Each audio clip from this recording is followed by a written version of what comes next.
Ong Jung-yi has an opportunity to join Zhou and Zheng-Wen and Alex and Roy Chan and Ku Ting Chuan as the only Singaporeans to have won this event. So Kun Yawan swims in lane number 1, Ephraim Tan of Singapore in lane number 2, Hong Nguyen Dui Kwa of Vietnam in lane 3, Navafat, who has gotten off to a very good start, is in lane number 4, Jing-Yi of Singapore, who kept pace and was actually leading against Navafat in the heat this morning, Nguyen Huy Hoàng of Vietnam in 6, Zheng Yong of Malaysia in 7, and Yun Chen of Malaysia in lane number 8. You know that he has it in him. He's like having this all stored in him, and he's like letting it out in the first 100. You can hear his coach Chang like yelling in the background, right?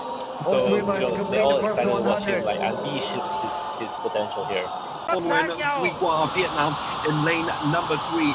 At the moment though, Navafat Wong Charawan of Thailand trying to be the first Thai winner since Niti Inthipchai did it in 1993, 29 years without a gold medal, and they might have one right now. All of them going for the gold medal, almost stroke for stroke, nothing in between, and Huy Hoàng is coming back superbly strong in lane number 6. All of a sudden, he is in the mix. The golden boy of Vietnamese swimming is trying his very best. Jing-Yi gassing out a little bit here. Navafat has got just a bit more to hold on if he's going to win the gold medal, but it's Huy Hoàng coming back strong for Vietnam, and it will be Nguyễn Huy Hoàng who wins the gold medal.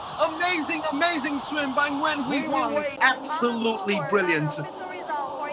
Ong Jung-yi wins the bronze medal as he did at the last SEA Games, but very quick times. Navafat Wong Charawan has cracked a new national record with 158.93, the first time he's dipped below 159, and also the first time dipping below 159.